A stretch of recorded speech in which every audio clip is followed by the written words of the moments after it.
come and study with Tanzania Institute of Education.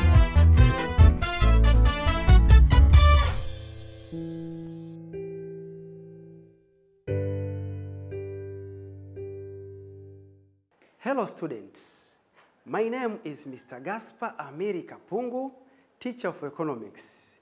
Today, I would like to take you through the questions based on topics of financial institutions and market structures. Please join me. Let's see the question. Question number 1A. Examine 5 limitations of credit creation. First, we have to know the meaning of credit creation before we go to limitations. So, credit creation is the process through which the commercial banks may sometimes use check, facility, or initial funds available to expand the volume of money lent out. In this, commercial banks, we look at commercial banks, how commercial banks may multiply the level of credit than available funds for credit. Maybe in bank system there is, let's assume 1,000. Credit creation is how this 1,000, maybe Tanzania shillings, is being multiplied to create more credits than this 1,000. Through this 1,000, bank system may create even 20,000, even 40,000 through this 1,000. So credit creation, we look how bank system may multiply credits through this little amount to create more funds for credits. So the following are limitations of credit creation facing commercial banks. The first limitation is the regulations from central bank, which can reduce the lending power of commercial banks. How central bank may reducing lending power of commercial banks? Through Roman 1, through increased legal reserve requirement. The legal reserve requirement is a reserve which every commercial bank is required to keep at the central bank. So central bank may decide to increase reserve ratio or the reserve requirement to central bank in order to minimize level of funds available for credit to commercial banks. And another point is increase the bank rate. Roman 2. Central bank may limit credit creation of commercial banks by increasing bank rate. Bank rate is interest charged by central bank to commercial banks when commercial banks need loan from central bank. So central bank is increasing interest in order to discourage commercial banks to take more funds from central bank. So this is also limit the volume of funds to be available at commercial banks for credit provision. And another, Roman 3 is limit sectors which should get credit, or we can say selective credit control.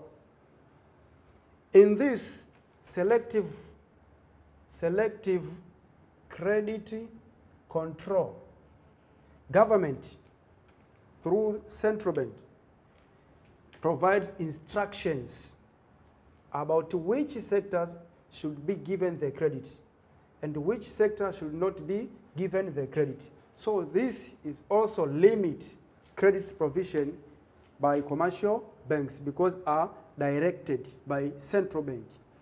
This sector you have to provide the credit, and this sector you are not required to provide credit. Let's see another point. Lack of borrowers with collateral securities sometimes limit banks to offer credit. Collateral security. Collateral securities may be a plot, may be building, buildings, or any investment, collateral security. So if you need credit, you have to submit your certificate or documents show your owner of certain building or certain investment in order to be given the credit. So most of borrowers lack collateral securities. That's why commercial banks fail to provide more credits through credit creation. Another point, presence of untrustworthy borrowers who may take credits and disappear with no information to repay back the credits. So this discourages commercial banks to provide credits. And another point is poor investment and low demand for loans. Most of people are afraid of getting loans. Maybe they are not sure where they will get funds to make repayment of loans. So that's why demand for loans is decreased. Another point, most of people do not deposit their funds at bank accounts. So banks lack enough funds for credit creation. This is hoarding. We can say hoarding. People do not keep their funds at the bank. Most of developing countries, people are not keep their funds at the bank. So they hoarding. They keep their funds out of bank system. So commercial banks lack enough funds to create credit creation. This is also limitation. We are moving on question number 1B. Question number 1B asks, assume there are different banks in a country, A, B, C, D, and E banks. We have 5 banks there.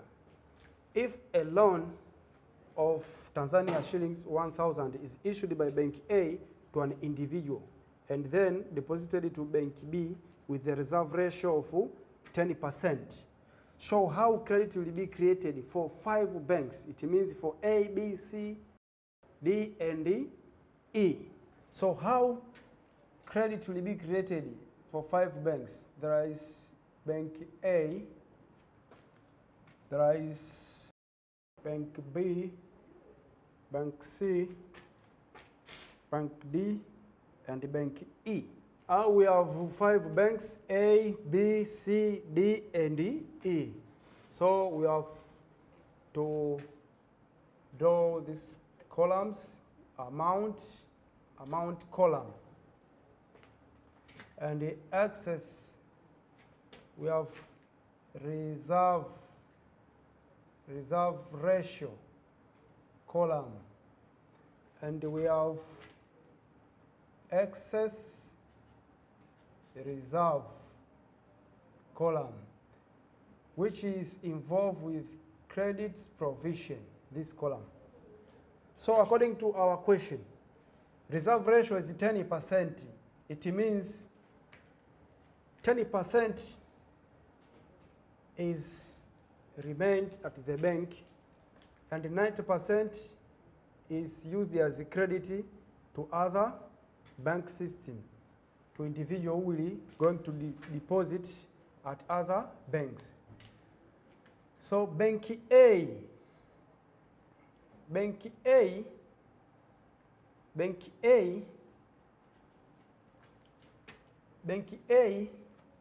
had provided 1,000 loan. Had provided 1,000 loan to an individual, and that individual is going to put the whole amount at Bank B. So total amount at Bank B is now 1,000. After I get this 1,000, 10% is reserve. It means 1,000 times 10%, we get 100. This is remained as a reserve, is not a credit. But another part of this 1,000 is taken as a credit to another individual who will going to deposit to another bank. So here, credit, we take the whole amount minus reserve this amount. So credit is 900. This amount has been provided as credit by Bank B to others. This amount goes to Bank C.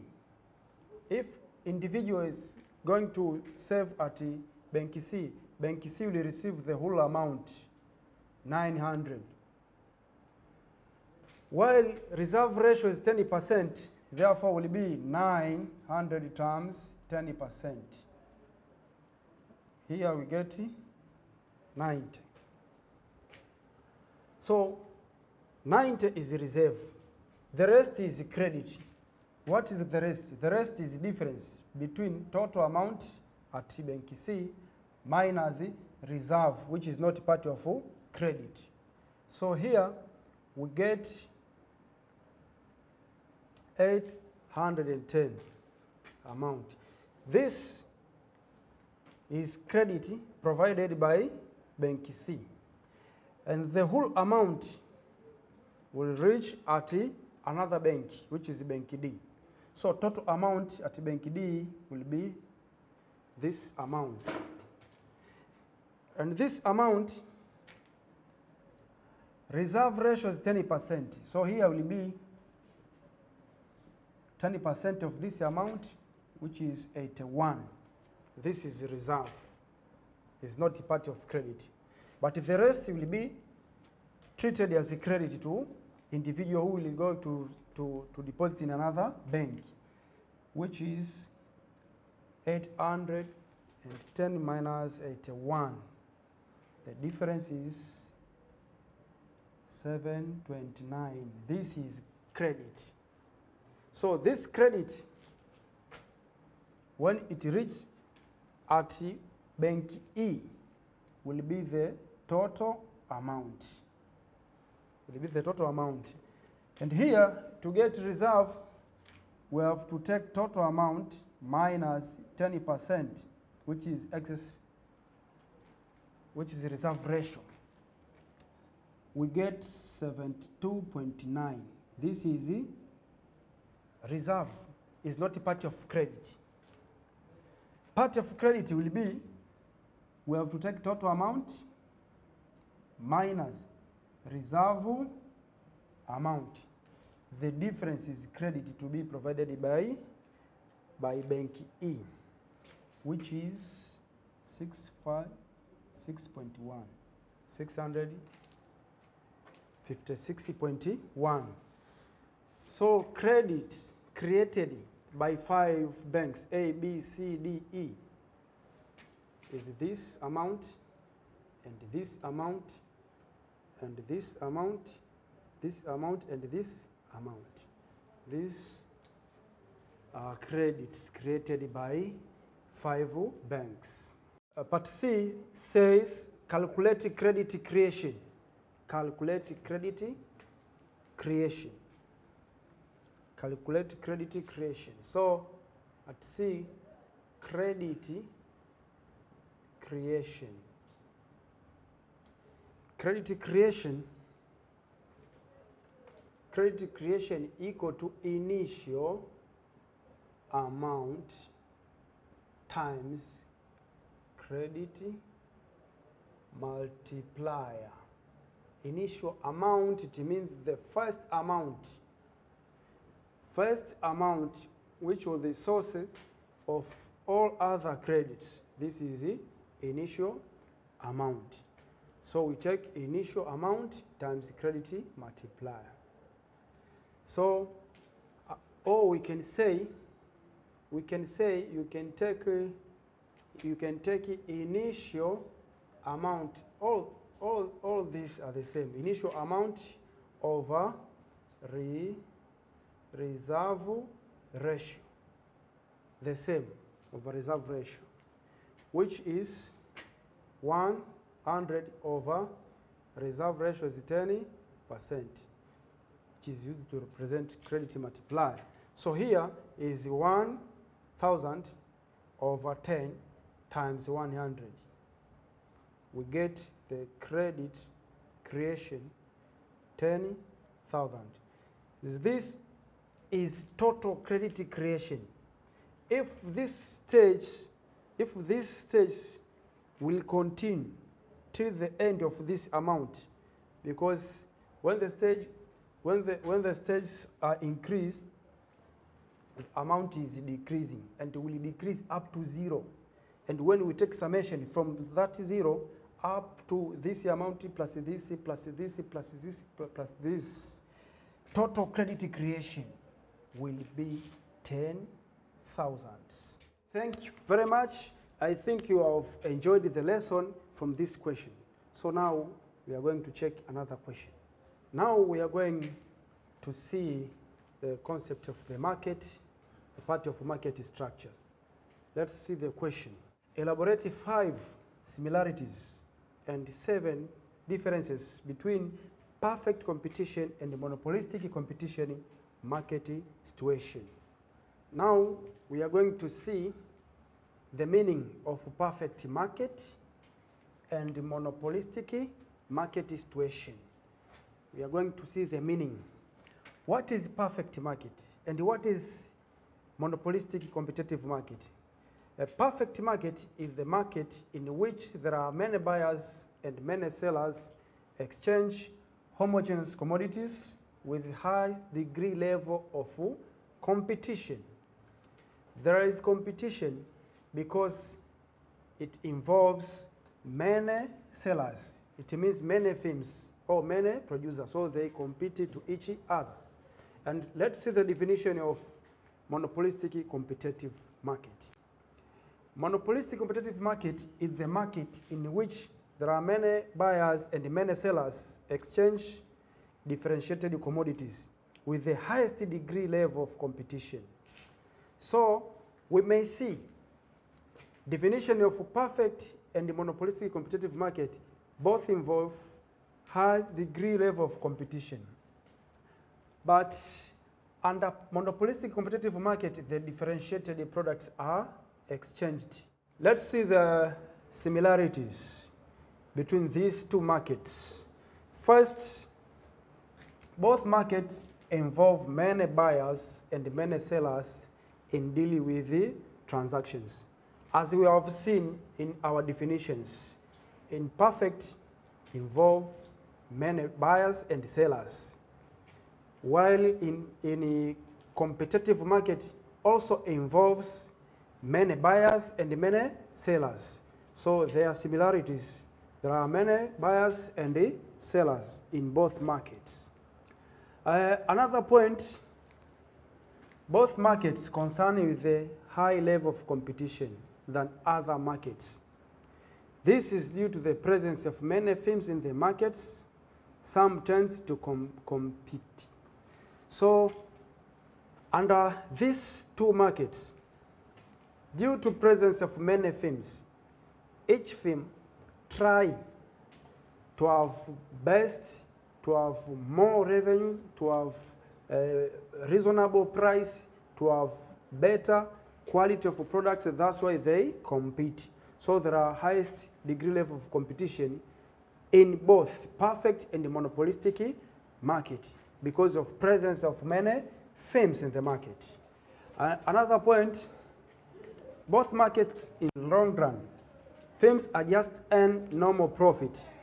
And this is because of have many firms in the markets competing to each other. Firms are just earn normal profit. In long run, this point, in long run,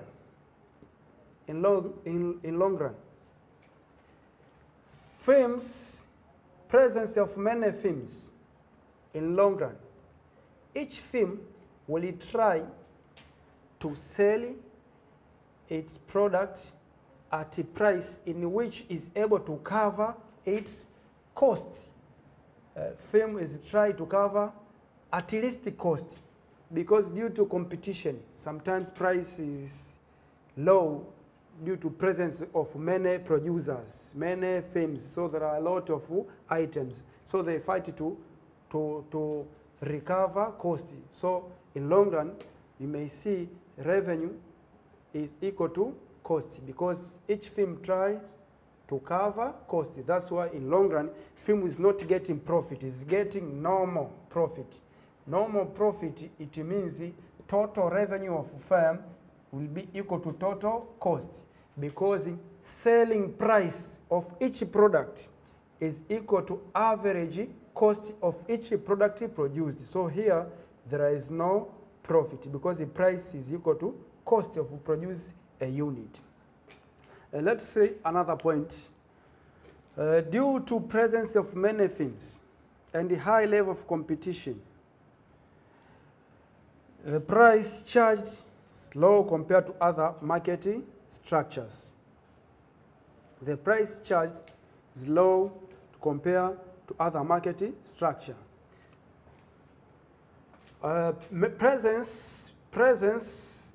Presence of many firms, we have seen presence of many firms create competition. So competition, when you charge high price, customer will shift to another firm. So each firm is try to charge at least a relative low price to maintain customers. This is due to presence of many firms and the competition. If you charge high price, customers running away to buy to other firms. What we have discussed are similarities between the perfect competitive market and the monopolistic competitive market. So now, let's see differences between the perfect competitive market and the monopolistic competitive market. So let's see the first point. Under perfect competitive market, items are homogeneous. That means are identical in each aspect, like shape, size, weight, quality, and the price. While under monopolistic competitive market, products exchanged are not the same, are differentiated products. So in this point, at a perfect competitive market, when we say perfect competitive market is dealing with homogeneous product, it means there is no difference. When you run away from certain producer, let's say X, because of maybe you see the quality is not good, and you try to go to producer Y, the same item from X you will see to producer Y. And when you try to find another way of getting that item, in perfect market there is no difference. Shape the same, price is the same, quality the same, weight the same. So the perfect competitive market, there is no differentiated product. But under monopolistic competitive market, we see producers dealing with differentiated product. So you may run away from producer who supply low quality product to producer who is supply high quality product. So here we can even see the differences prices. Prices charged according to quality, according to weight, according to shape, according to size of item. That is means differentiated product. It's not like at perfect competitive market. So now let's see another point. In perfect market, buyers or customers have perfect knowledge. They know each and everything about the market, while no perfect knowledge under monopolistic market. So in this point, under perfect competitive market, when we're speaking about perfect knowledge, it means you have nothing to advertising to customer, because customer knows each and everything about the market. Customer knows what price is charged. Customer knows quality of product traded in the market. Customer knows ingredient, shape, size, weight, tastes, color, etc. Customer knows each and everything. So this is perfect knowledge. This perfect knowledge is seen under perfect competitive market. But there is no this perfect knowledge under monopolistic competitive market. That's why under monopolistic competitive market, firms are required to make heavy advertisements to persuade the customers to know what the firm is dealing with, what the firm is selling. So here, firm needs to make heavy advertisement or sometimes sales promotion if it's possible. Sales promotion, you offer some items free of charge to convince people to know the taste of your item, introduce it at the market. So there is no need to do sales promotion and heavy advertisement under perfect market because there is perfect knowledge. But under monopolistic competitive market, because there is no perfect knowledge, customers know nothing about the market situation. So firms are forced to make advertisement, to make customers to be aware about what is going on to the market. So now, let's see another point. Under perfect competitive market, there are no barriers to enter and exit in the market. While under monopolistic market, there are minimum barriers. In this, when we say barriers, we mean maybe copyright or patent right. There is patent right to show who is owner of certain product, patent right. There is initial cost barriers. You need to invest in a monopolistic competitive market, but you don't have initial capital. So this initial cost, or we can say initial capital, is also barrier to enter any monopolistic competitive market. But under perfect competitive market, there are no barriers. And you may start your firm. When you see you get lost, you may leave from industry. You may leave from firm. That is the perfect competitive market. It means you are free, no barriers. But under monopolistic competitive market, there are some barriers, minimum barriers. So now, let's see another point. In perfect competitive market, the price for item is constant, does not change, and all producers and consumers are price takers. While under monopolistic market, producers are price makers. So in this point, why we say under perfect competitive market, producers and customers are price takers. Why we say producers and customers are price takers? Because under this market, producer himself has no power to decide about the price, and even customer. That's why we call them price takers. They charge the perfect, we say perfect, under perfect elasticity. The price is constant at all levels of output. No one is able to increase or to decrease the price. But under monopolistic competitive market, firms are price makers. Producers are price makers. And this because first product, there is product differentiation. Differentiated product. So if there are differentiated products, it means, let's say product A, its costing will be different with the product B. If for product A, its cost is 7,000, and the product B, its cost is 10,000, don't expect the price of A and B to be the same, because this product, if a producer is selling at 9,000, is getting profit. But this is impossible to sell at 9,000 because you get loss of 1,000. So producers has to charge a price above this in order to get profit, maybe 12,000, etc. And this is because of differentiated product, and each product has its own cost. So it must have its own price. This is difference from perfect competitive market. And let's see another point. In a perfect competitive market, the transport costs for products are not there, while under monopolistic competitive market, transport cost is considered. That's why prices vary. In this point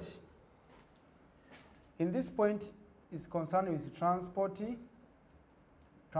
cost. Under perfect competitive market, we say transport cost is not considered. Why transport cost is not considered? It's just an assumption. That's why we say perfect competitive market is just an imaginary, it's assumption market. Why we say it does not involve transport cost? Because first, prices of items the same.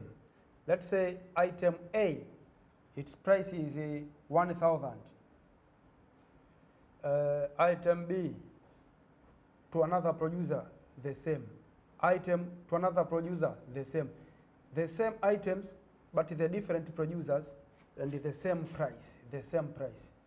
So when we say there is no transport cost, let's say producer A has got product from Tanga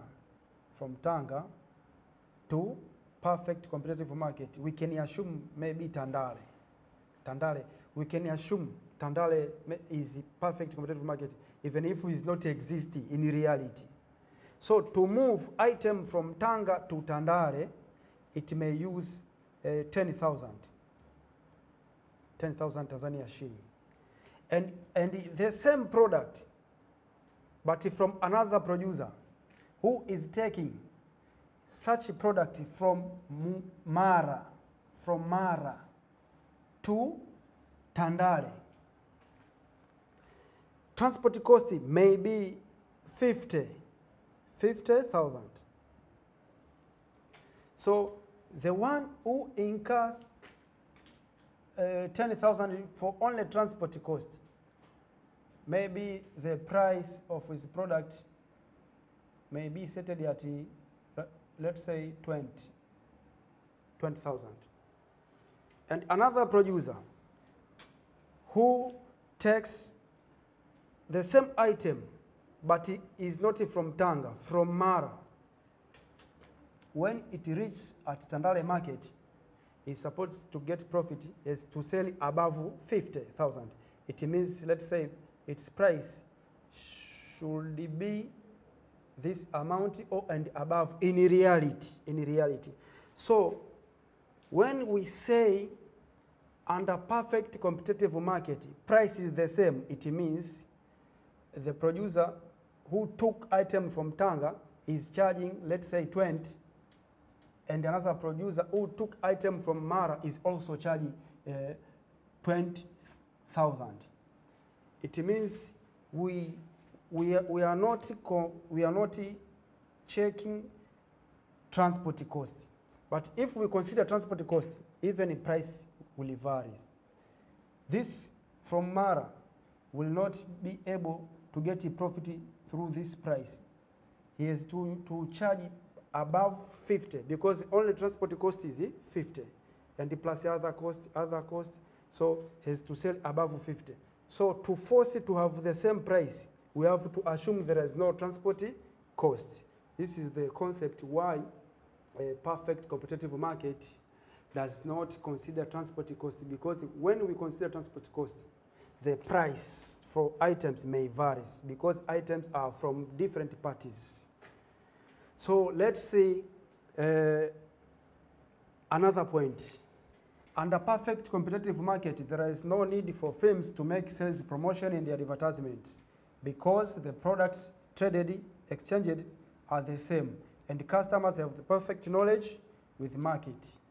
While under monopolistic market, firm needs to make heavy advertisement and sales promotion due to presence of differentiated products. So each firm must fight to make its product be known to the market. And at this point, when we say perfect competitive market, no need to advertise. No need to make sales promotion. No need to make sales promotion.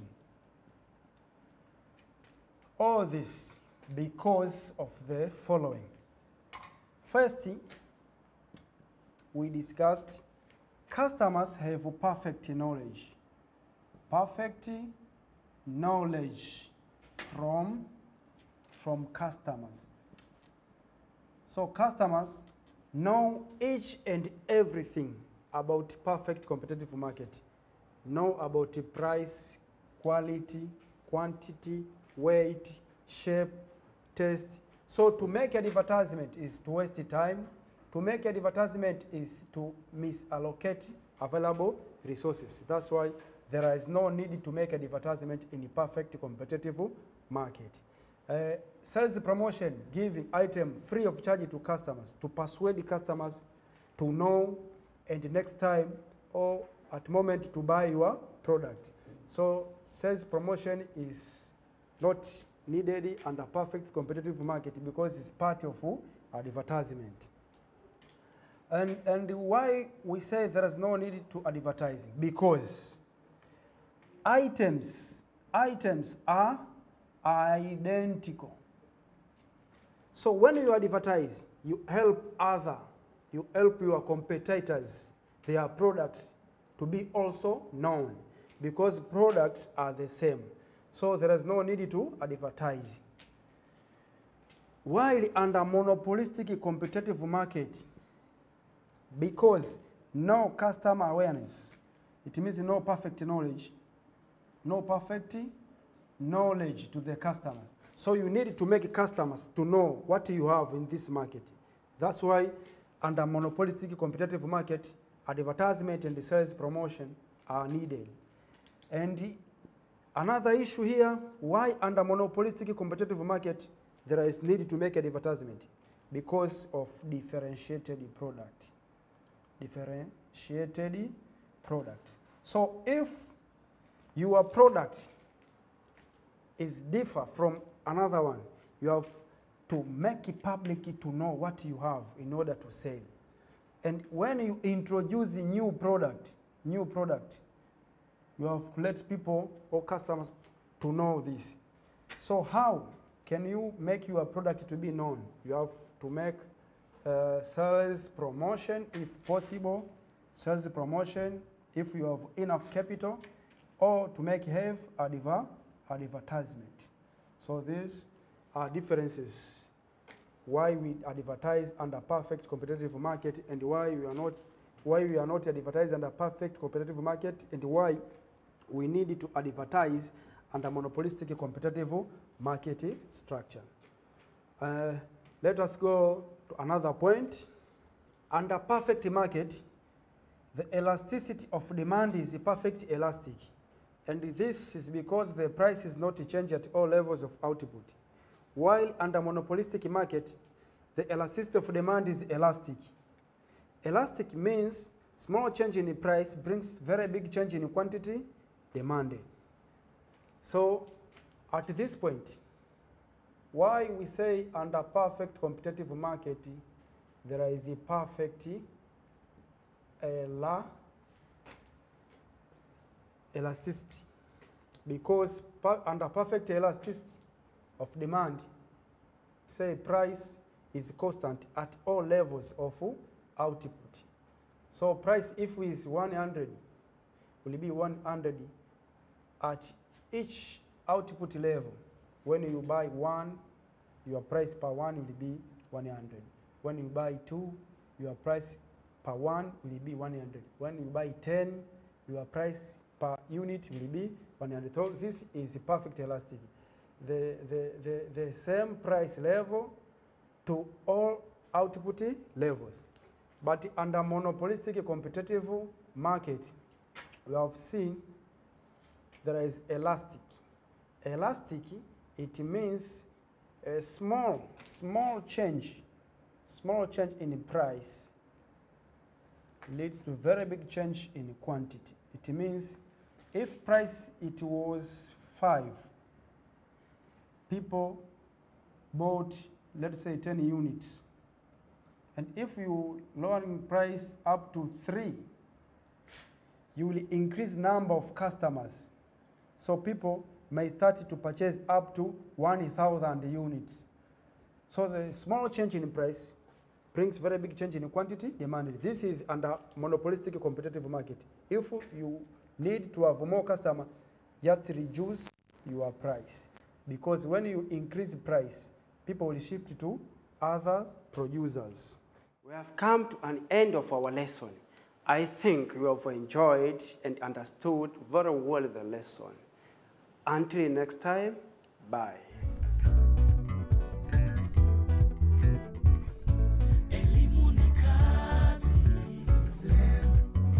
Let's study, be educated.